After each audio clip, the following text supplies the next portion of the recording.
Yes, sir. Yes, sir. Yeah, man. That was New edition dope. of the That was Sports Shot dope. 27. I'm your host, Jermaine Coulter. And to my far right, I got my main man, KJ. Kevin Right, Johnson, man. former Clemson cornerback from '09 to 2002. I'm sorry, That's right. 99 to 2002. And Oh, yeah. today's special guest, man, we got a first-round draft pick from Man, Super 1986. Bowl, all that, man. This Come guy on. played in 1989 Super Bowl 23, played against the Yeah. 49ers in Miami. This guy right here played at University of Washington, one of the top linebackers from that That's right. university. Y'all help me give it up Come for the on with it. legend, Mr. Joe Mr. Kelly. Joe, man, What's what's going going on, on, Joe? Man, man? what's happening, man? What's up, fellas? Oh, yeah, Appreciate man. What's going on? y'all having me on. You know what I'm Yeah, saying? appreciate you, man. Hey, Yes, sir. that's a dope introduction, man. I'm over here hype, man, thinking I could play. All right, let's do it, man. Sir, That's it's what we game time, wanted, man. baby. Yeah, man. That's what Good, we good People want. stuff. don't know you, Joe. Let them know where you from, a little bit A about little your bit about your background. background. Yeah, so man, I'm born and raised in LA, man. I was actually born out in the valley, Pacoima. I was raised out in Pacoima, Lakeview Terrace. And then at seventh grade, we moved out to the city, man. We moved out to LA. And growing up in LA, man, went to Jefferson High School, had some of the coldest ball players, in the Southern League back then. Yeah. I wasn't the only one in my class that made the NFL. We had two other guys, Emil Johnson, linebacker, and James Pruitt. Pruitt, he was a wide receiver. He was a third wide receiver when Dan Marino and the Mark brothers was there. So, we had some great talent, coming out of Jefferson High School. And it was ironic, in high school, I can honestly tell you and tell everybody. I've always told everybody, at 11th grade, I wasn't the best linebacker at Jeff. The best linebacker at Jefferson High School was Walter Cole. Unfortunately, things didn't go the way they should have. Went with Walt, but I always took care of grades at school. So when the recruiters came around, I had a 3.3, so my grades were great. So that allowed a lot more schools to look at me, and then from there, been fortunate to come out of LA, man, and then. I originally committed to the University of Oregon, and thank God I changed my mind and went to the Dub, University of Washington, the Huskies, man, and that was probably the one of the best decisions that I made in my life, man. Played for a great coach, Don James. Some great teammates, awesome teams. Played in some great games, Orange Bowl, and from there, it was going from, I wasn't really highly recruited out of high school, and then 4 years later, coming to the 1986 draft, I was the number one linebacker coming into the draft. So you see how God works, man. At Jeff, like I said, Walter Cole, 11th grade, Walter Cole was the best linebacker. It was me, Walter Cole, and Emil Johnson, and ML went to University of Hawaii, got drafted by Seattle. And we both were able to make it. But, just that journey, getting to UW and, wanting to compete, and then showing everybody what kind of talent that comes out of South Central LA. Once I got there, man, it was about competing and, proving that I can, get to that next level. And in 84 season, we went to the Orange Bowl. We played Oklahoma when they had the bars and all that hoopla, man, and we smashed, right, and after that game, my guy who actually backed me up, Joe Krakowski, man, got drafted in the 5th round. So it wasn't really until then, and I said, wow, this thing might happen. Right, we had 3 linebackers from UW at that time: Fred Small, Timmy Amber, and Joe Rukowski got drafted. And you read about it. Here, number 1 rated linebacker coming into the 86 draft, and it was just about playing and doing what I know I can do and be confident. And then I was just fortunate to be the 11th person player picked in that 1986 draft, man, and that's still still kind of surreal, man. So how many cats play football and played 11 years, but you can never take that that away, the fact that, here, I was fortunate and blessed, to be a first round pick. And so, it was an honor, and it was honor and a privilege, and, to play 11 years, in NFL, man, and, had a great time, man. All right. Okay, Mr. Joe, man. So just take us back to your childhood. What age you start playing sports, and what sport was your first love growing up in You, West Side, California? it was moms. Moms was all we. I never did stop playing sports. It went from football to basketball to baseball to track, and I grew up like that. So you never was an off season. So I never had time to just kick it and go hang out in the streets. It was always sports. And moms was always you had to have your grades, right? So Yeah. she didn't play on the grades. So I was always a good student. And even moms she was on my little brother more than me because I actually like school, right? You know what I'm saying? All So right. I wanted to have good grades, man. So it was Good. always growing up and being involved in sports. Um, my father, Joe Kelly Sr., and my uncle, Bob Kelly, both played pro. So Oh, my dad, nice. my dad was the first African American to go to New Mexico State. It was New Mexico and A&M back then, and I want to say it was 1958. He was the first African American on the cover of that region of Sports Illustrated. So Pops was, and I'll speed up a little bit on this because here I played 11 years and thinking I'm the man in the family, and then my Pops got inducted into New Mexico State's Hall of Fame in 2009, and I went to the induction, and it's my Pops, so he really quiet guy, never really said much. Then I got there, and then I realized Pops played baseball, basketball, football, and ran track, Oh yeah. all 4 years. So he was the man. He was that dude. And just talking to his teammates, and they just told me about a lot of things that he had to endure. It was eye opening, but it was an honor. Pops got drafted by the Rams. Then he finished up in Canada, and then my Pops' youngest brother, Uncle Bob Kelly, he played 11 years in the NFL as well. And it was ironic that I got drafted by the Bengals because my Uncle Bob, he played 11 years, but he played with Cincinnati his last year, which was the 1968 inaugural season for Cincinnati. So when I got to Cincinnati, I had family. I had some Kellys here. Right, so Yeah. it was it worked itself out. 1 second, guys. Absolutely, man, absolutely. Mm-hmm. All right. So like I said, it was it's a blessing, man. To play, I played with some great teammates, man, and I love to have been able to play for Cincinnati, all 11 years, but you realize you get into the game and it's a business. You know Oh what I'm yeah. saying? Yeah. So I got traded up to from after my fifth year, got traded up to New York, the Jets, and we didn't have free agency then, so I just had signed a 3-year deal with Cincinnati, and so I was stuck in New York 3 years, and I say stuck because it was. I didn't have the best time, but still, it is what it is. Everybody played in the league; they know what it is. And then 1993, we had free agency, and it was a blessing to come in and meet Al Davis and talking to Al Davis, and Al knew everything about me, knew everything about my pops, my uncle, and he knew everything about me in college and high school, and I'm just sitting in his office in awe that this icon knows that much history on me, Well, let's and talk about. I didn't mean to go cut ahead. you off, Joe, No, but go let's ahead, man. talk about the high school years and talk about growing up in South Central LA in the mid '70s, early '80s. Well, What was the atmosphere back then for you in high school in that area? Well, if you remember, South Central LA, that's where the crack epidemic started.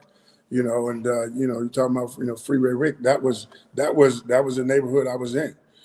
So growing up, man, and whether or not it was gang banging, I was in the blood area, but I went to school with Crips. I went to school with 18th Street, the Mexican gangs. So you had that element. Then you had the element that there was a lot of drugs, and a lot of cats decided that they wanted to sell drugs and get into that.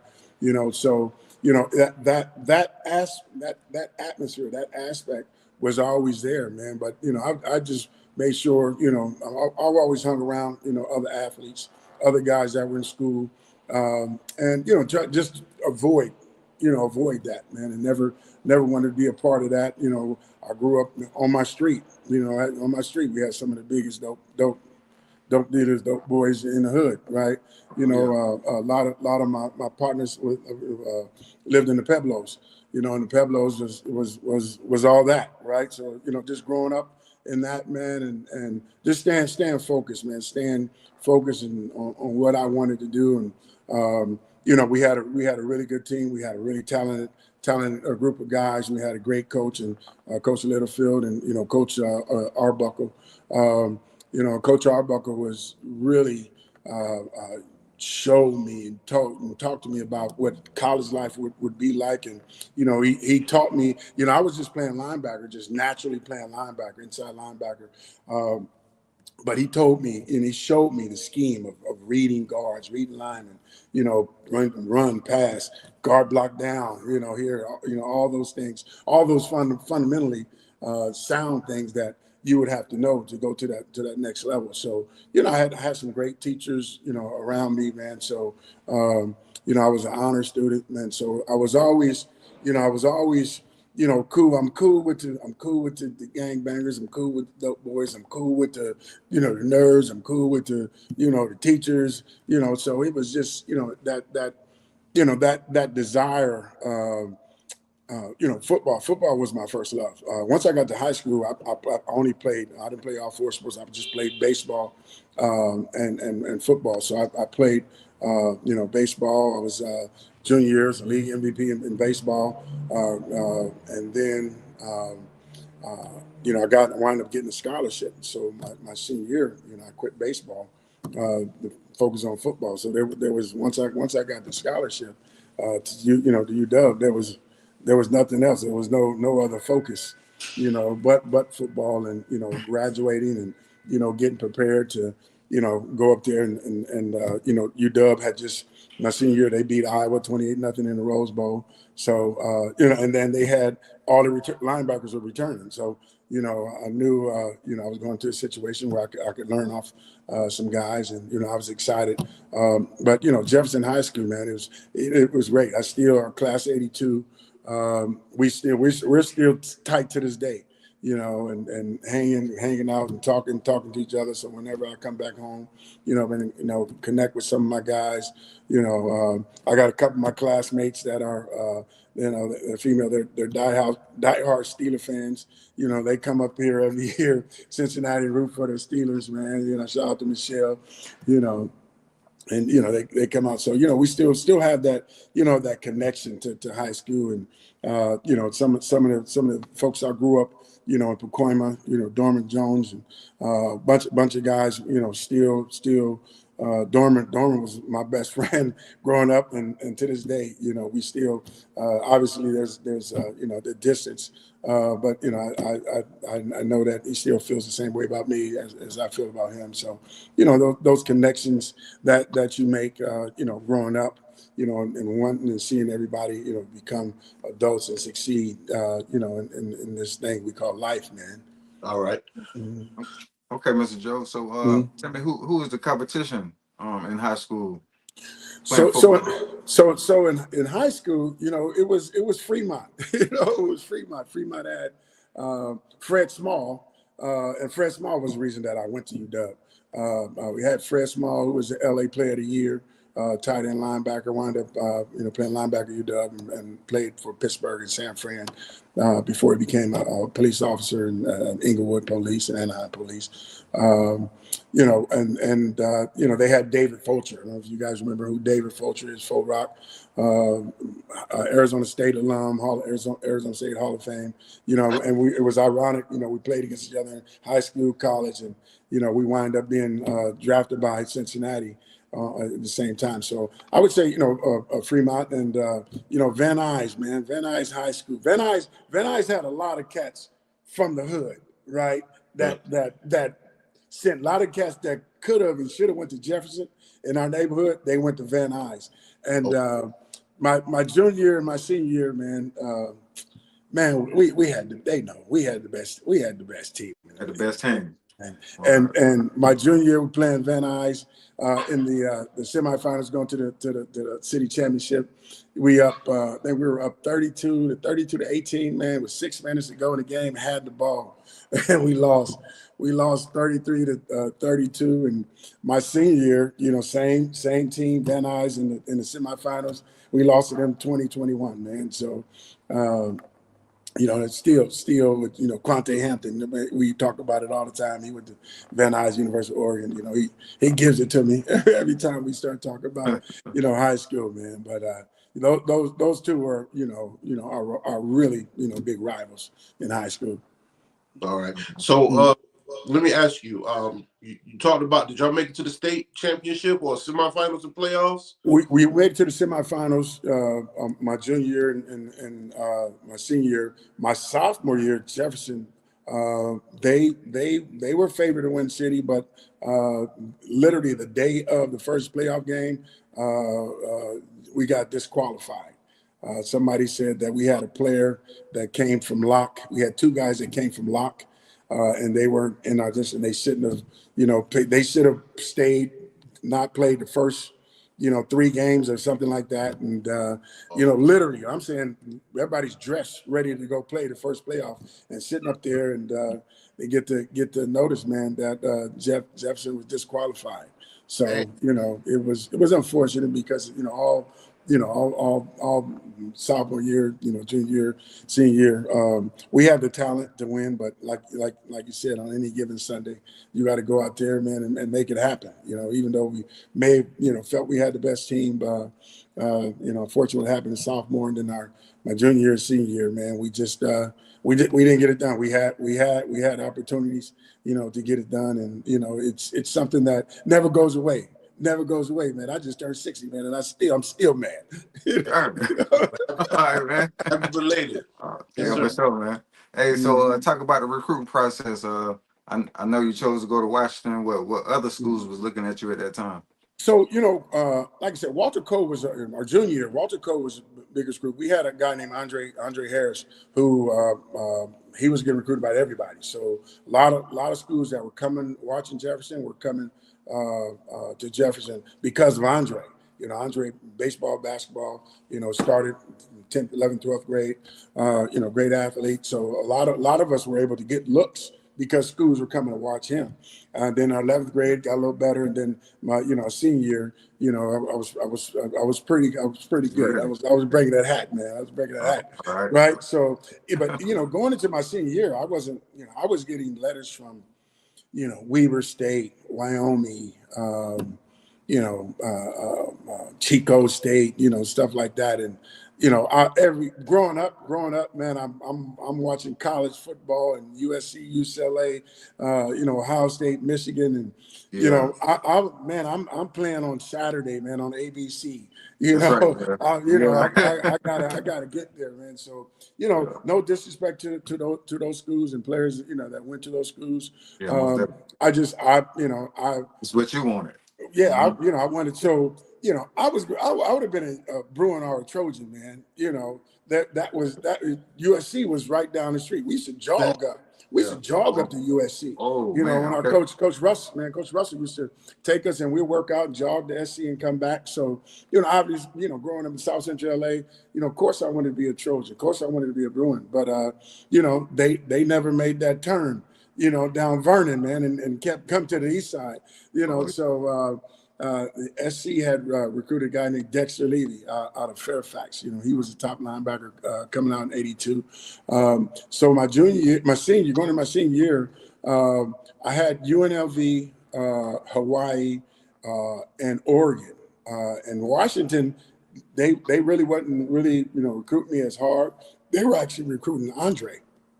And then they came and watched one of the games, man, and you know, they said, "Hey, we'd like for you to come up on a trip," you know. So you know, I went up there. I had verbally committed to Oregon, and I went on that trip. And Fred Small was my host, and you know, obviously they had just won 3 out of the last 4 Rose Bowls. So Washington was better than SC and UCLA anyway. right? So, but that's still in my heart, from South Yeah. Central LA, my heart, that's when I go there. So, Yeah. but when I started looking at it, started thinking about that, I went up to Seattle and, most beautiful stadium in college football. And, and it rained every day, but I didn't even think about the rain then, right? Beautiful stadium and, Rose Bowl champs.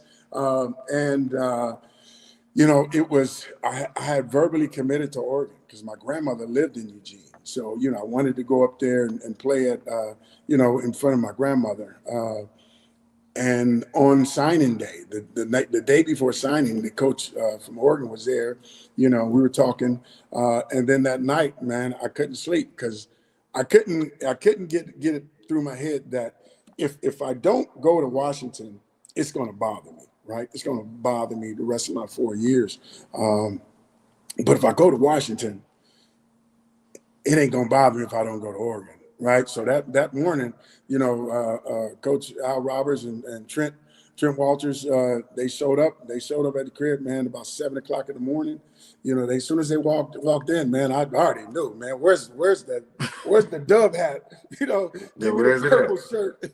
Yeah. So I was like, man, I'm glad, Coach. I'm gonna be a Husky, man. So, Mr. Joe, did you start right away your freshman year? No, like I said, when I got to UW, they had just beat Iowa in the Rose Bowl. We had all the linebackers were returning. So Ken Driscoll, Tony Caldwell, Mark Stewart, all those guys went to the NFL. Tim Neamber, who wound up being a year ahead of me. He got drafted third round with Minnesota. So when I got to UW, I didn't even think about, okay, I'm going up here to start. In my mind, I was just going to go up there, and I wasn't going to be a cat from South Central LA that couldn't, first of all, handle the academics, and then have to go back home to the hood. That wasn't going to happen to me, man. So I was going to make sure that was right. And then, my first day up in Seattle, that was probably the worst football day of my life, man. I'm coming, you're coming out of high school, man. You're a recruit, man. You think, you fast, you strong, and, you're the man, right? And I get up there, man, and, man, they're running 40s, and I'm watching them run 40s, the upperclassmen go first, and I'm looking at them, and I'm like, man, they moving slow. I know and those guys are running 4.5. Slowest dude probably ran 4.65, 4.68. And I was like, oh, man, I'm about to run a 4.4, right? Man, I got it there, man. That dude clocked me 4.85. I was like, man, no, man.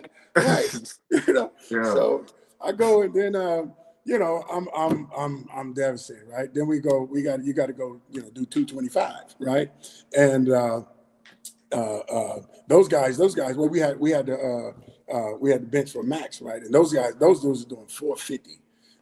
We had one linebacker 505. I think the weakest linebacker probably benched maybe 375. Man, they put 235 on for me, man. That thing almost went through my chest, man. Boom. Right. Then the next day, man, we had to run the mile. We got to run the mile under 6 minutes. Yeah. Didn't make it, man. 7 minutes. So I had to get up the next morning, and run it again at 6 o'clock. And I know my coach Lambert, he gave it to me. Because I know he was like 5:30, man, and I had about 200 yards to go, So I came across that, he's like 5:58. So, I know he gave it to me, man, and so I had to go up, to the little dorms, man, and I called my grandmother. I called my grandmother, and I was like, oh yeah, Grandma, I said, man, because I'm coming from South Central LA, Jefferson High School, here. Yeah, long way from home. And you got, so the other linebacker, I had two other linebackers that were on scholarship and that came in as freshmen. And one was Mr. Idaho. So that means you was the baddest dude in Idaho. And then the other dude was Mr. Washington. I made second team all city, right? These dudes are the baddest dudes in the state, right? So, after doing those drills, man, I talked to my grandmother, man, and my grandmother was a praying grandmother, man. So, we prayed, and she's like, "You got it, I got you," right? So I knew, let's let's strap it on, okay? It'll get better, But once I put the equipment on, man, put the helmet on, and you're not getting a lot of reps. I study my playbook, so I was gonna make sure if the coach called me and he called the defense, I was gonna know what I had to do. Yeah. And my first play, they put me against the starting team, which I think they had maybe 9 starters returning from the Rose Bowl team that just beat Iowa. And Chris James was the fullback, right? Chris James was a good fullback. He was about 240, coming in. And the first play, they ran an ISO. They shouldn't have ran that. Because I had to redeem myself. I had to sit all night like, man, you can't be no flop, right? First play, they ran an ISO, man. And, after that, when I hit Chris James 3 yards in the backfield, boom, helmet come off. His helmet came off, man. And, now I forgot about the 4.8. I forgot about the 235, man. And, now it's about playing football, man. So that literally, my first play in college, I knew I could compete, right? So now it was just competing, man, and learning defense in that. All right. Hey, so playing for the Washington Huggies, who was the competition in the conference? So, back then, you still USC. USC had a good team. I didn't really know too much about the Washington State rivalry. Those are our rivals, the Apple Cup. But we coming in, Stanford still had John Elway. Arizona State had a good team. SC, UCLA. They had good players, a good team. So it was and us. So when I came to UW that year, we were every year I was at UW, we were ranked number 1 at some point. So when I got my freshman year, we were preseason number 1, right? Same thing, second year preseason number 1. We never finished number 1. We finished as high as number 2, but it's those games. Oregon wasn't this Oregon, right? So they didn't have Phil Knight and Nike, right? But they still had some good players. So going down to SC, UCLA, those are big games. Those are huge games for us. Arizona State in Arizona, because you had to go and play in that heat. We were number 1 undefeated going into Stanford. And with John Elway, man, and they beat us. We're number 1. We're number 1 in the country, man. And John put out some miraculous plays, and that was one of the games we lost, and we went to Washington State the last game of the year. We win, we go to the Rose Bowl. We get back, we're gonna play.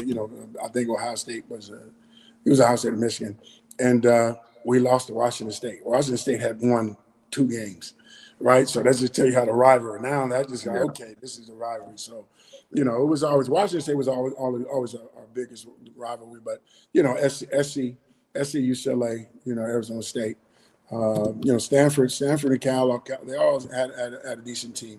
Nobody really had a bad team. I think the 2 teams that were down were Oregon State and Washington State. That year, but Washington State wind up. By the time I was a junior, Washington State, they had some cats that was going to the league. They had some pretty good players, so they became competitive as well. Well, I got some highlights, Mr. Joe. We're gonna go ahead and get into it. For everybody that's watching, make sure you subscribe to our channel on YouTube, follow us on Spotify, Deezer, Instagram, and Facebook. We have former first-round draft pick in 1986 NFL linebacker, 11th pick overall, Mr. Joe Kelly. All right, let's go ahead and get into it. I don't own the rights to the video. Stay with us, Joe. Okay. Intercepted, Joe Kelly. The ball at the 25-yard line, and Joe Kelly has put Washington in excellent position. Out of Los Angeles Jefferson High School. Fastest linebacker, and you saw how he took off with the ball. Well, we saw a little earlier his disappointment when he dropped an interception. This time, watch Harbaugh. Harbaugh is following his receiver the whole way. It really is a poor selection, and Joe Kelly is right there. The ball was thrown right to him. This time, he holds on to it. So in that era, there was a lot of premier quarterbacks that you played against. You already named John Elway. Just saw to play with Coach Jim Harbaugh. Who are the other quarterbacks in that conference that stood out? Mark Ripien. Mark won a Super Bowl with the Redskins. Rick Neuhauser. You guys heard of Rick Neuhauser?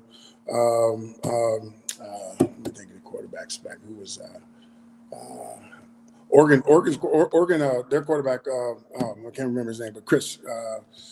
He wound up. Chris. He played Falcons. He made the league. Can't remember his name. Chris Chandler. No, Chris Chandler was my quarterback. So he's at UW. So we had Chris Chandler and Hugh Millen.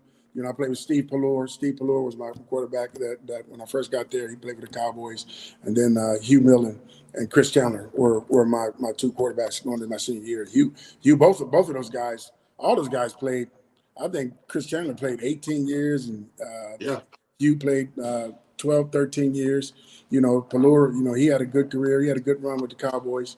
He was a starting quarterback for them. It was some pretty good players, man. That competition. When we talk about the Pac-10, it wasn't the SEC dominance, right? Mm-hmm. Pac-10. We always were up there. Like I said, we were ranked number one. This is when we played in the 85. It was 84 season, 85 Orange Bowl.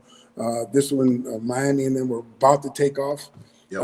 We went down there and we practiced at Miami's stadium, and Michael Irvin and all them was there. They was young guys though, but it was all about us.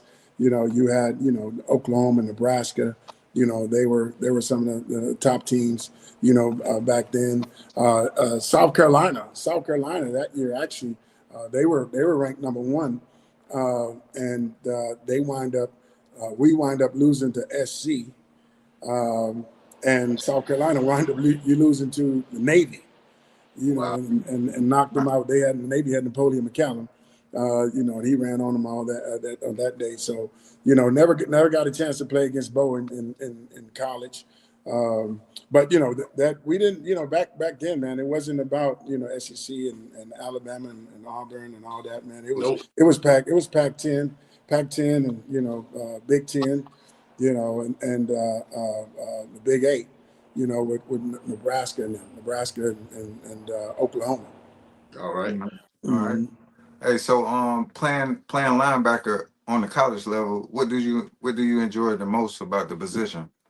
With me, it was like I said. You remember I talked about Coach Arbuckle. So Coach Arbuckle at Jefferson, he taught me the scheme, right? And inside linebacker, reading the triangle with the center, the two guards, and the fullback, understanding tackles and all that. Now, once I was able to really work on the reads and watch film, once I got to college, all that stuff came to fruition now. So I'm reading it. So when I get there, I'm not having to, because it's tough enough trying to learn that thick playbook.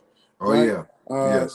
So once you get there, and now I'm seeing, everything that Coach Arbuckle taught me, it's coming to fruition. I'm looking at it, right? And the more I played, the slower it got, right? So, I was able to, when I went to UW, man, I was 187 pounds playing middle linebacker,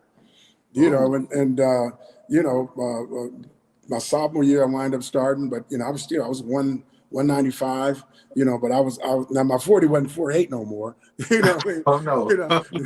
So I got that thing down to 4.51, 4.5 flat, fast I ran 4.49. All right. Got my bench press up to about 4.05, right? So just natural maturation and lifting. My thing, my coach, Coach Lambright, it was technique and leverage, right? And hips. Linebacker, if you ain't got good hips, explosive hips, it's gonna be tough for you playing linebacker. So that was, my explosiveness, because I wasn't 240 pounds. But you're talking about my leverage and my hips and my striking ability.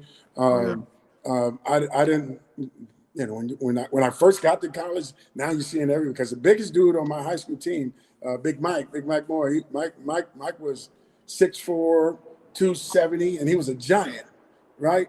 That was the smallest dude. That was the smallest lineman at UW, right? So you're looking at 6'8", 6'6", 310, 315, you know, and just, you know, learning the techniques and leverage and reading and getting guards, you know, before they turn up field and coming down, you know, linebackers coming downhill. You know, you floating, you know, they already got 120 pound, 150 pound advantage, you know, weight wise. So my striking, you know, but that got me in the first round. You know, it's when scouts would come around, we had this drill called butt drills. You know, where you coming in and the guys coming up and you're striking them. You know, my coach Lambright, I just mastered his technique that he taught me. You know, so you know my striking ability went up when we would play SC with the, you know, SC had all the first round pick offensive lineman, center, guard, tackles. You know, you could look at the film. I was tearing their ass up. You know, Let's go ahead. at 200 pounds. Yeah, I got go another ahead. highlight for you there. Yeah, For at 200 everybody that's pounds. watching, y'all hit that subscribe button. You know what it is. It's the Sports Shop 27 with special guest Joe Kelly, former University of Washington linebacker, first round draft pick to the Cincinnati Bengals. Let's go ahead and get into this clip. I don't own the rights to it. Stay with us, Joe, okay?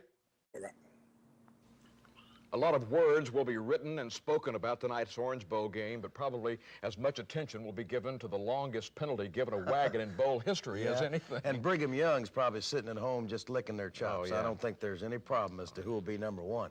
The Oklahoma Sooners certainly don't have to worry about the national championship. It's been a great year for Oklahoma, but the Orange Bowl was a disaster as the Sooners were beaten by Washington 28-17, and maybe Washington should get some consideration for the national championship.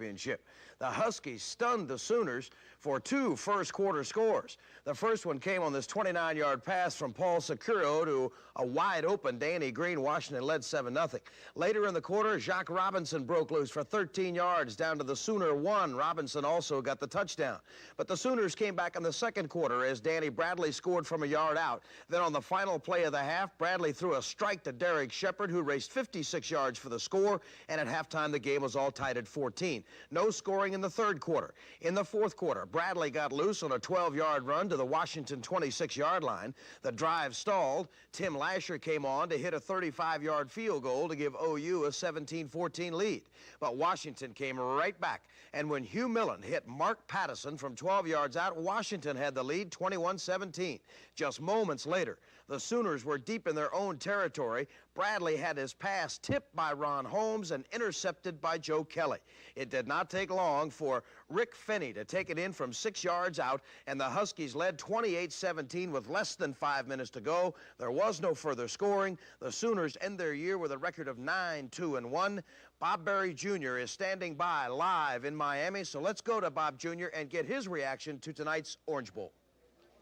Well, thank you, Robbie. We are live in the Oklahoma locker room. The Sooners are disappointed, but they played hard in their 28-17 loss. With me, All-American nose guard Tony Casillas. Tony, did Washington surprise you offensively? Yeah, they did. Just the fact that they were able to rush as much as they did. And when you play a team like that, with passes, it's really kind of hard to isolate one particular thing. What about the running back, Jock Robinson? He gained a lot of yards. Yeah, he's a heck of a player, and I don't think we played as well as we could have on defense. But you know, I take my hat off to him. He played a heck of a game. There was one play early in the fourth quarter when Sooners kicked an apparent field goal. They were called for a penalty. The Sooners schooner came out, and they were penalized 15 yards for that. That did a lot to momentum, didn't it? Yeah, it did. It's really depressing when something's taken away like that, some mistake like that, and it really was depressing at the time. And you know, it's kind of hard to swallow something like that, but I guess you just got to live with it. Well, we appreciate your time. Congratulations on a great All-America year. Thank you, Bob. Tony Casillas. Now, we plan on having another guest here pretty soon. You'll have to bear with us since we are in the Sooner locker room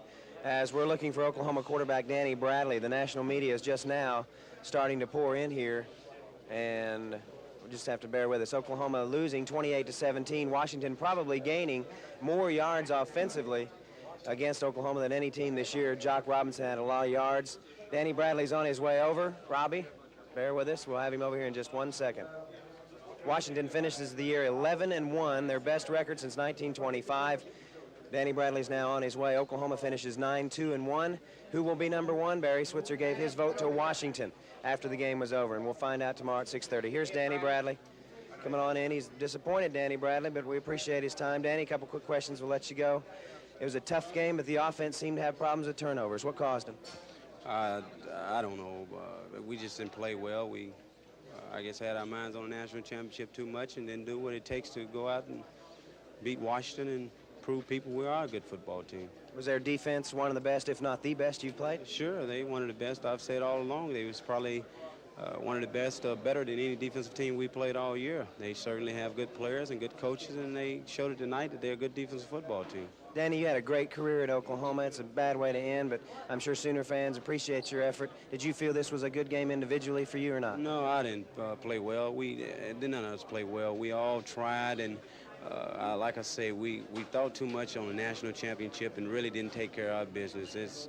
We had one play here and one player there that had a broke down in situations that really didn't give ourselves a chance. We fumbled the ball here and fumbled the ball there, so it's, you can't win like that. Well, I appreciate your time. Thank you, Danny. Danny Bradley, the Oklahoma quarterback. I'm Bob Berry Jr. reporting live from Miami, Florida in the Oklahoma locker room.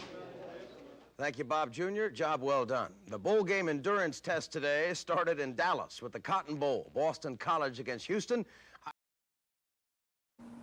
All right, we're back. Yeah. Y'all put it on, It man. wouldn't have been that close, man. That last play and that before half, safeties in the corner. They the safety thought it was cover 3, so he was rotating up, but it was cover 2, and the wide receiver ran right past him. He's kind of looking at it. So that was a fluke touchdown. So that made it closer than it really was. So but that was a great game, man. That was a great game. I had fun at that game. All right. Man. Mm-hmm. Sure. Yeah. So, after the University of Washington, you had a great career there. You had a lot of teammates that went on to play in the league with you. Talk about your pro day going to the combine. Did you have a pro day or combine? Yeah, well, yeah, it was not as hyped up as it is right now. My senior year, I had a bad tib-fib sprain, right? So we played first game of the season. We played Oklahoma State, and I hurt my ankle. It was midway through the first quarter, so I think I missed the next 4 games, before I came back. So I really played my whole senior year, on, really one leg. So I never really had the explosive, that I had, all my 3 previous years. So when I got to the combine, I actually went to the combine with a boot on, right? So, I know, I was going to do just pretty much, talk to all the doctors, I said, I'll do the bench press. And then, I wasn't even going to run the 40. I was going to wait till I got back to UW. But you get there, man, and then your competitive, juices, come through, and I'm seeing guys running, and here I'm the number one guy, guys, I went to guys thinking, you're scared to compete, right? So man, I took my boot off, man, and I ran, I ran the 40. I think I ran 4.59 and 4.6 flat, but I had my boot on, right? So I wish I could run. They get these dudes track shoes and shorts, and I had on some basketball shorts, man. I had some basketball shorts on and basketball shoes, dude. I didn't have no track shoes, I had some basketball shoes, man, and so I did that, and when they came to a pro day for at UW, I was I had ran 3 times 4.49, 4.51, and 4.52, so. My speed was there, and my strength was there, and I knew now going in, because I played in the I played in the East-West Shrine game, and played in the Senior Bowl, and it was some agents, well, Joe, you ain't got to play, and I was, nah, man, you got to compete, right? They say, just because they say you gonna get drafted first round, I wanted to go to the bowl games to compete. right? You know, so I went down to the Senior Bowl, and we had John Offerdahl, was the other inside linebacker with me, and then we had Pat Swilling, he was another linebacker with me, man. And I just wanted to go down there, and compete with all the guys who were quote unquote the best guys. Bo Jackson was there. We had a man who was a fullback for Seattle for a long time, went to Florida. He was there, played against them guys, and all week, you're playing against the best linemen and best fullbacks, and Bo, you're playing with the best. So that week for me was, it was game day. It was game day every day for me, right? I was cool, didn't talk a lot, man, but when you got on the field, let's go. If it's walk through, strap it up. It's my turn, strap it up, man. Strap it up. Let's go, right? And that's just how, it wasn't trying to show anybody. That's just how, I had to get myself up, right? Like I said, I didn't come into high school with all these accolades, and then in college now you saying I still was the lowly recruited guy. I was going against Mr. Idaho and Mr. Washington, and all these dudes that you see on Sports Illustrated, and talked about, so I just wanted to go there, man, and compete, and I think I did well, in East West Shrine and in Senior Bowl, I was going into the draft, they say that, but it wasn't, I wasn't running around like, yeah, I'm your first round pick, man. Anything can happen on draft day, right? So I was ready for anything and playing for any. I would have played for anybody. So just fortunate to have that. And the ironic part, I had never talked to the Bengals, man. Bengals came, they came in to Seattle, I don't know, like during the season sometime, and never talked to them. Wow. Never talked to him. So, I was on the phone with Alex Spaniels, man, from the Chargers, right? So I'm cool because I'm going to the Chargers, and I'm staying in Cali, right? I'm in Cali. I'll be on grass, right? So I was on the phone with them when they announced that the Bengals selected me, and because they were, I always thought I was going to Chargers. I know the Chargers had the 5th pick and the 13th pick, and we talked, and I knew that Leslie O'Neal. I don't know if you guys remember Leslie O'Neal out of Oklahoma State. He had a great career, Hall of Fame career. Leslie was a beast, and I knew they wanted him, but I knew that that Leslie wasn't going to be there at 13, right? So we talked. So I was 13, the 13th pick.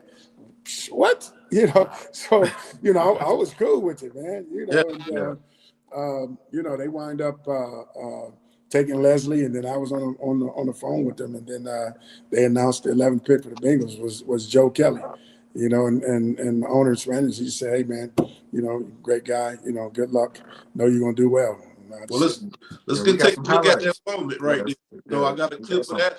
For everybody that's watching, make sure you subscribe to the channel on YouTube, hit that notification button. Follow us on Spotify, Deezer, and Facebook and Instagram, all right? We got former first-round draft pick, 11 pick overall in 1986 with the Bengals, linebacker Joe Kelly, University of Washington. All right, let's go ahead and get into it. I don't own the rights to this clip. Stay with us, Joe. Gotcha. Cincinnati Bengals, they have about 1:45 to make their minute 46 and holding, so the card is on the way up. Let's check in just a moment to see who the Cincinnati Bengals will take. Remember, they have 2 first-round picks, 6 picks in the first 78 this year. Once again, they have a lot. Here's the commissioner. Cincinnati Bengals. Cincinnati selects Joe Kelly, linebacker, University of Washington. Next up, Detroit Lions. Well, Howard, it's called 20 seconds too late. You got to give me. Yes, sir. Definitely. That had to feel good, man. That was good, man. I wasn't surrounded by a bunch of people. Wasn't in the the hoopla the draft is, man. Oh yeah, how it is nowadays. Man, I was in my apartment, man, with my mama, my cousin who was my roommate, and my college girlfriend. It was just us. Right, my step pops was there, man. So, they made that call, man. It was still kind of surreal, right? You know, wow, and I just well, it's Cincinnati. You know, what do you feel about Cincinnati, man? I would have played for Russia. You know what I mean? All right. You know what I mean? So it was, you know, then now it's like, wow, man, that's crazy, right? You know, first round, man, you know, coming out of South Central LA, man, Pacoima, California, man, you know, being the first round pick, and you know, that is something, you know, growing up you dream about, but you know, you don't think that, you know, that would actually happen. It's possible. You know, yeah. So, you know, when that happened, man, it was just like, wow, man. And now, you know, it's I want to go to work, man. It's time to go to work to show that I'm deserving, you know, of this, man. And just heard about Cincinnati, you know, notoriously, you know, first round picks always holding out, and you know, and I was like, nah, man. I told my agent, nah, not me. Nah, man, we can't training camp, man. I'm there first day of training camp, right? Well, it was the Bengals, right? So I wasn't there.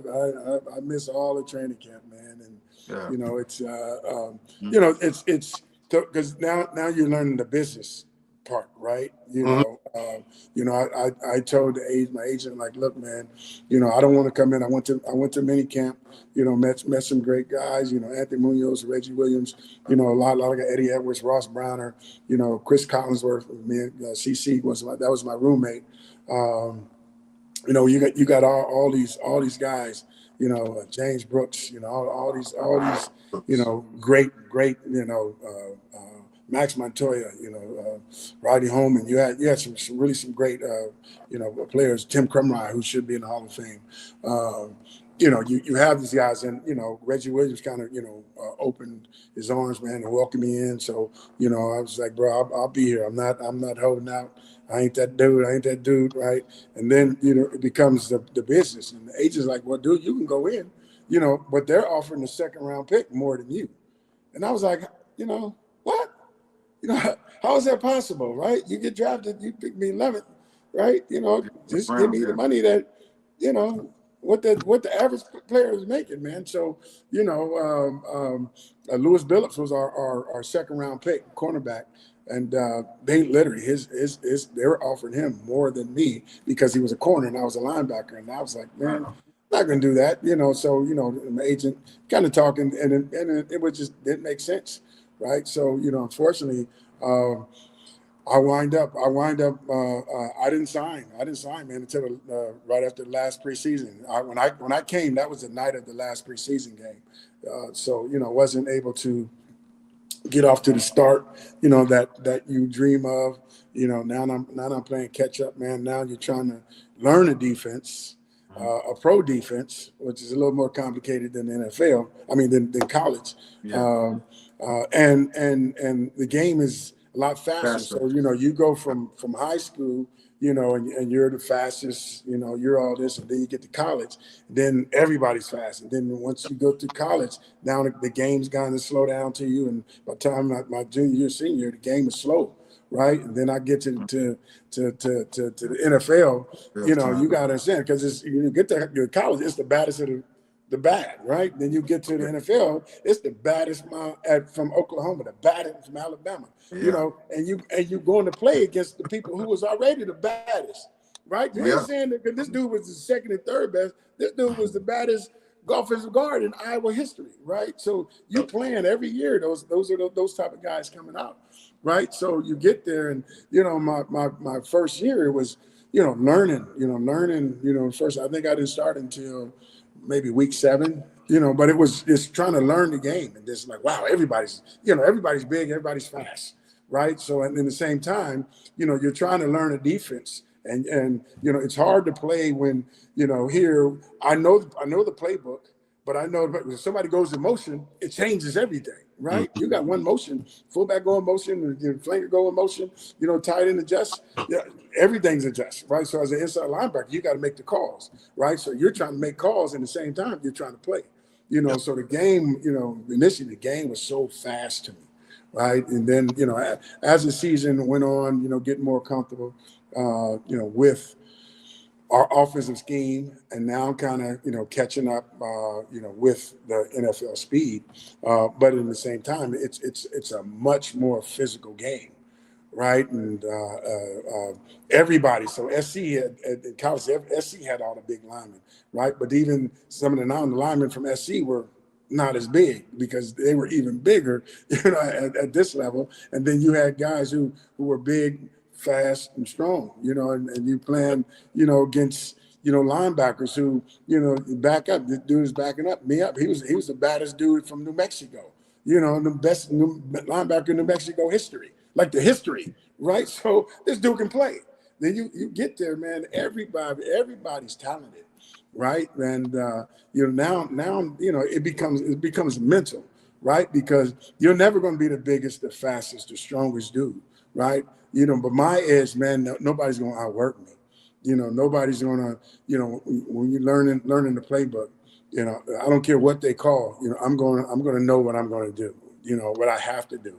I'm going to know the calls. So, I've seen so many guys get to the league who were talented, very talented, couldn't learn the playbook, right? And at the end of the day, you have to understand it's a business, right? Because this guy who's your coach and he starts you, right? He's putting his job on the line. So he got family, he got a wife, kids, this and that. So he's saying if he rely on you to get out there and you get out there and you lay an egg, that's his job, right? So you don't go into the game thinking that. You don't go into the game and then if I'm thinking that it's a job. Dude, it's a job.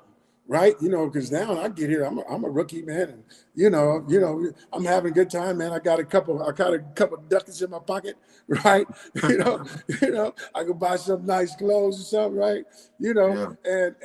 But these are veterans. These veterans been here 2 years, 11 years, 10 years, 7 years, right? They got families, they got kids, right? And they've been in the league, they learned the league, they've seen the business side, of the league. And they've seen friends that, get cut, and, I can tell you honestly that I never played on the NFL team in 11 years that had the best 53.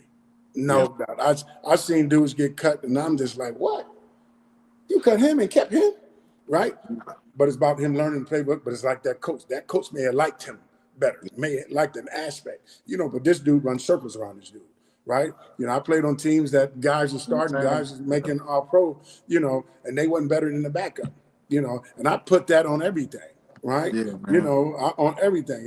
Everywhere I went, I started, and playing for 6 teams I played with the greatest defensive tackle ever, Reggie White. I played with Howie Long, right? I played with I think the greatest nose guard, Tim Crumline, who don't get credit. I played with LeRoy Butler. I played with some great Hall of Famers, man. And watching film of guys, and it's like I can tell you, there's not a shadow of a doubt, Lawrence Taylor is the greatest linebacker. Don't give me any name. They ain't close. They ain't close because you watch film, right? And you see this dude. Everything you thought about that, take it up. That's him, right? So you've seen, these guys do that, and he in my opinion, is greatest linebacker. But that dude on the other side named Carl Banks, ain't nobody mentioned him. That dude was a dog, right? What I mean? He's not. Nobody's talking about him being in the Hall of Fame. But Carl Banks, he played on the other opposite end of Lawrence Taylor. They're the greatest linebacker in football. Right, and Carl Banks, nobody's mentioned the Hall of Fame. Carl Banks, he was that dude too, right? So you've seen guys that you haven't really never heard about, that they're not all pro, they're not Hall of Fame material. But I guarantee you, I can tell you in games, whether or not I was playing with Howie, whether or not I was playing with Reggie, here I outplayed them. I outplayed them. Right. So, I've seen guys, there's so much talent, across the league. There's so much talent. There's so many talented guys that they were not at the right place, right time, the right position, right coach, right scheme. You see guys in the NFL who, this dude was the greatest you thought at Pittsburgh. Then he goes over here and he sucks. right? It sucks. It's a different scheme, right? So if you get in the NFL, you learn you know get the in the right nuances scheme. of football, right? A lot of it is schematics, right? A lot of it, that you put in players. So my first 4 years in Cincinnati, I felt I was the best linebacker, in Cincinnati, but I was 67 tackles, 70 tackles, but we're two gapping, right? We're two gapping, and because I could run, they had me play Cleveland. Here go Eric Metcalf go in motion. I'm the middle linebacker. Who go in motion? Tell me what defense today that the middle linebacker go in motion with the tailback, not the fullback, the tailback, right? Mike Rozier go in motion. Who goes out with him? Joe Kelly, right? Those. So you got to play the scheme. Yeah. Right. You got to play the scheme. So a lot of things, man. You see guys. This guy got 300 tackles. Well, we funneled the ball to him, right? This guy got 180 catches. They threw the ball to him. You got another dude that got 30 catches that's just as good, right? So there's nothing about the game that you can tell me. I don't, stats are, misleading. Stats, there's things that happens when you have a Barry Sanders, things like that. And Mr. Joe, no doubt. Go ahead. Mr. Joe, hey, talk about the Super Bowl when y'all played against the 49ers. Oh man, that was I would say that was no doubt about it. That was a highlight of my NFL career, man. That was surreal. We had a great season. 88, James Brooks, Ickey Woods, Boomer, Eddie Brown, Tim McGee, Rodney Holman. You had the best offensive line in football. Anthony Munoz, Max Montoya, Bruce Reimers, Joe Walters. Joe Walters was the other offensive tackle. Was playing just as good as Anthony Munoz, the greatest offensive tackle ever played football. But Joe Walters had blew his knee out the game before that. Right, so we missed him in the Super Bowl, and we felt we had the best team that year. Offense was number one, but our defense was very underrated. Our defensive backs, so we probably had the best. Called them the SWAT team with Fulcher, Lewis Billups, Eric Thomas, Solomon Wilcox, and Ricky Dixon. The SWAT team, those guys made some great plays. I had a decent D line, and our linebackers were scrappy. But we had that going into that game, man. We lost Joe Walters the game before. We get there the night before the Super Bowl, man. We're sitting in, and life is great. We're playing San Fran. Bring them on. We played the night in the parking lot. That's how ready we were, right? All right, okay. And, so we had our original meeting at 7:00, but you always have the night before the game, 7:00. So Sam White told us to it's NBC was having a special on our team. So he's like, go out and lobby, enjoy it with your friends and family and all that. So we did. Stanley Wilson was there, right? So we reconvened at 8:00. Eddie Brown and Stanley were roommates, so Stanley wasn't there. Stanley had some issues, and Stanley's a Cali dude. Went to Banning and LA City Player of the Year. He had a great career at Oklahoma, but unfortunately had some issues with drugs, right? So he had some suspensions prior, but just greatest, nicest dude you would ever meet, ever. This dude he's that nice, he's that guy, right? But we were in Miami.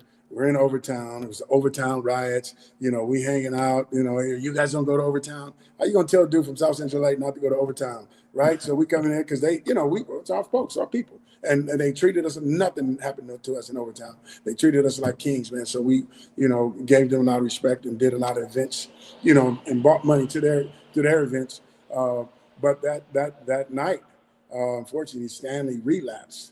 Right, so we're sitting in the meeting at 8:00, and next thing you know, you just see a blur run past the meeting room. This is the night before the Super Bowl, and it was Stanley. And then Sam White, who went out to look for him, he comes back in the room, man, and he's snotting, dude.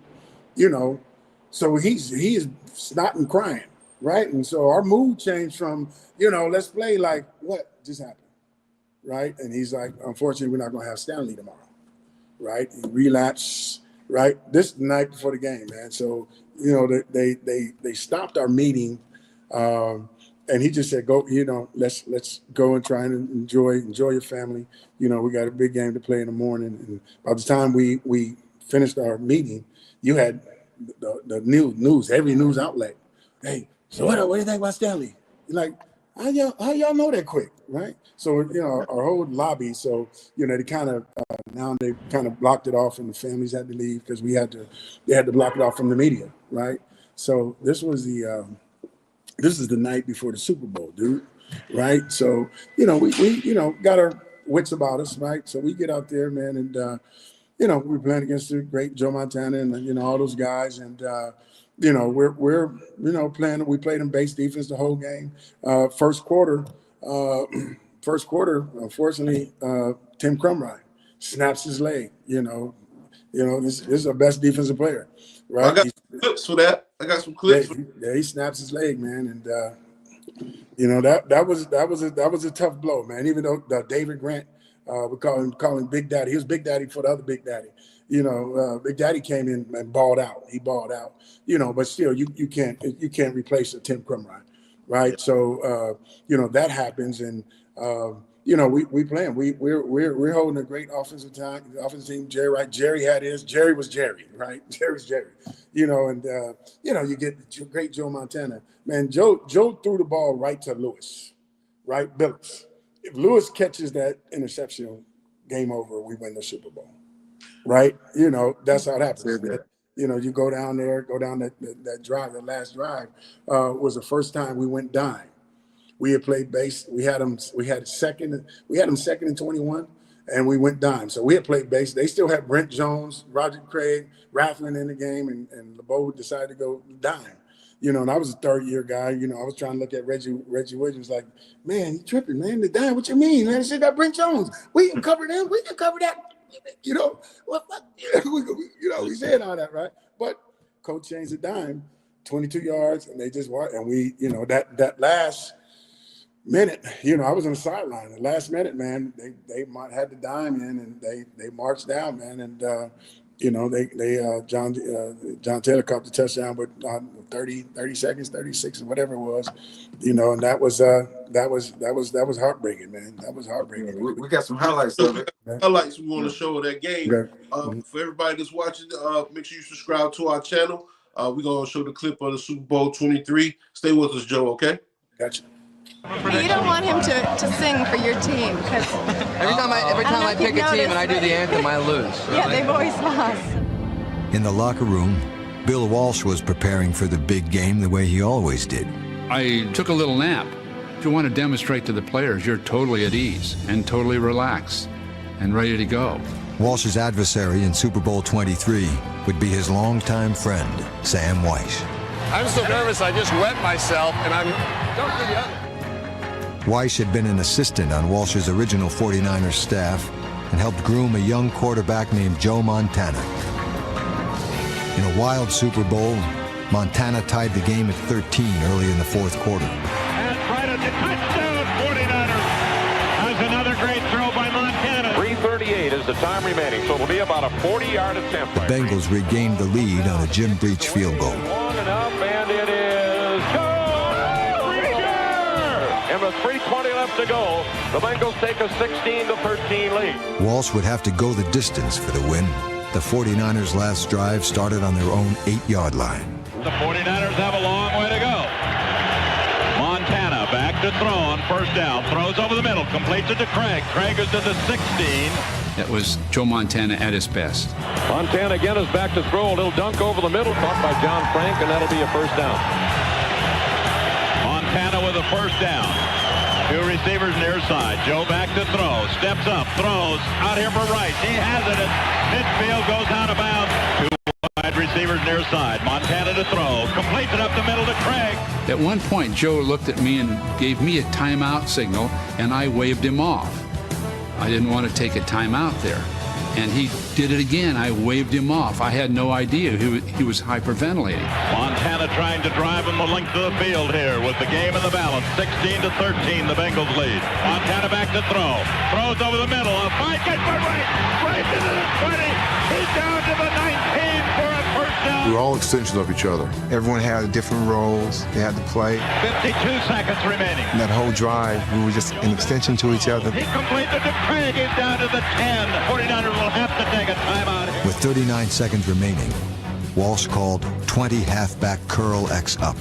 It was the last play he would call as coach of the 49ers. At the 10-yard line, 39 seconds remaining. Back to throw Montana. Steps up, throws.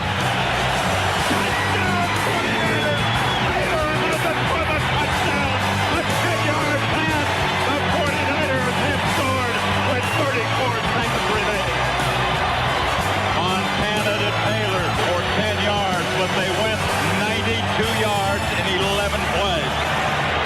The ball game is over.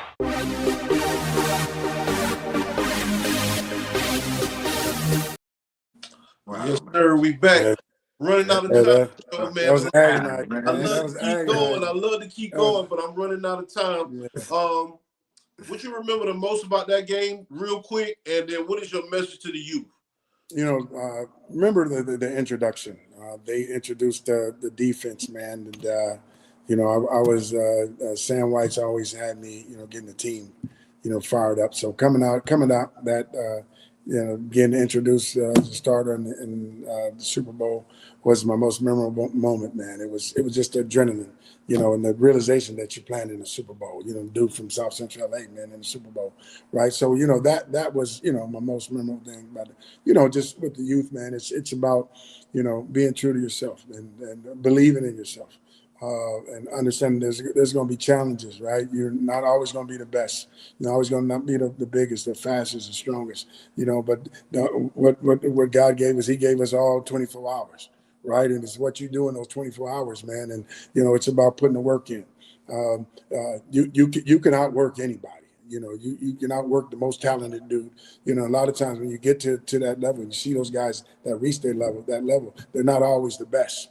You know, but their strength is learning the plays. Their strength is, you know, conditioning. Their strength is speed. There's, you know, everybody has their niche. You know, but it's finding your niche. But, you know, working. Whether or not it's you know, being in the best condition. You know, you're in school studying. You know, just don't go and try to wing that test, man. Study. You know, you spend a little time. You have the time. The thing is really, you know, taking time to, you know, perfect your craft, man. And, you know, whatever you choose to do, you can do it. You just got to put in the work. All right. Any shout outs before we head out? Yeah, shout out, man, to my boy Andre Hayes, man. My guys, he hooked us up, man. Appreciate you, Andre. Yeah, Dre's my guy, man. And yeah, good you know, guy. shout out to you know all my Jefferson High demos, my Valley Dolphins, my Pop Warner team, and you know, my cousin Kirk Huff and all those James Boyd, you know, all those guys. Eric Kramer for Detroit. That was my Pop Warner quarterback. So you know, all my Huskies, my Forever Brothers, you know, and all my pro teammates, man. You know, wish everybody's doing well, man. Love you guys and appreciate you guys having me on the show, brother. Yeah, we thank you, man. Appreciate you. Joe, thank you for coming on the show. I remember watching that game from the beginning to end. As a kid, that was probably my most favorite memory of the NFL Super Bowl. It was probably that and the Redskin victory with Doug Williams. Doug Williams, yeah, absolutely, man. Yeah. Oh yeah, appreciate you coming on the show. We love you. You can come back on anytime. Oh man, yeah, anytime have you, man. Love, appreciate it, man. Sure. Well, yeah, and if you know any other people like yourself, you know, please reach out to me, and we try to get them on the show as well. Okay, I got some fellas out here, man. Icky and those guys, man. Icky be a great story. Oh yeah, man, Icky. Oh yeah, definitely. Okay. I hooked that up. Appreciate you, man. Thanks okay. again for I coming on the appreciate show. y'all, man. All right, much love. All right. No problem. Okay. Guys, just tune into a new edition of Sports Shop 27. I'm your host, Jermaine Coates. I'd like to thank my main man, KJ, former Clemson corner from 99 to 02. And also, I'd like to thank my special guest, first draft pick 1986 NFL linebacker Joe Kelly, former University of Washington, okay? You guys go ahead and hit that subscribe button, hit that notification button. Follow us next time we have a show. And, you know, our motto is not how you start, it's how you finish. Until next time, you be safe and you have a good weekend. Peace. All right. Peace.